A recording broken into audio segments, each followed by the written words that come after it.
નમસ્કાર દર્શક મિત્રો, આપ નિહાળી રહ્યા છો N24 ગુજરાતી। તો નજર કરીશું આજના મહત્વના સમાચાર પર। માનવતા મહેકી વેડજ પોલીસે રાજસ્થાનના ગુમ થયેલ યુવાનનો પિતા સાથે કરાવ્યું મિલન। ભરૂચ જિલ્લાના વેડજ પોલીસ સ્ટેશન દ્વારા પોલીસ પ્રજાનો મિત્ર છે સૂત્રને સાર્થક કરતું પ્રશંસનીય કાર્ય કરવામાં આવ્યું છે। કારેલી ગામેથી મળી આવેલા રાજસ્થાનના એક ગુમ થયેલ યુવાનને ટેકનિકલ સર્વેલન્સની મદદથી તેના પરિવાર સાથે સુરક્ષિત રીતે મિલાવવામાં આવ્યો છે। કારેલી ગામમાં એક અજાણ્યો ભોળો યુવાન મળી આવતા સરપંચ તુષારભાઈએ 112 જનરક્ષક ટીમને જાણ કરી હતી। વેડજ પોલીસ સ્ટેશનના ઇન્ચાર્જ પીઆઈ કેબી રાઠવાના માર્ગદર્શન હેઠળ હેડ કોન્સ્ટેબલ ભરતદાન અને તળસાભાઈએ તપાસ હાથ ધરી હતી।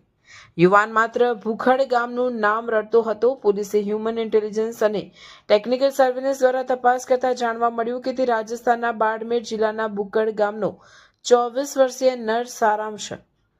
પોલીસે યુવાનના પિતા જયસારામનો સંપર્ક કરી તેમને વેડજ બોલાવ્યા। લાંબા સમયથી ગુમ થયેલા પુત્રને જોઈ પિતાની આંખો છલકાઈ ગઈ હતી અને પોલીસ મથકે ભાવુક દ્રશ્યો સર્જાયા હતા।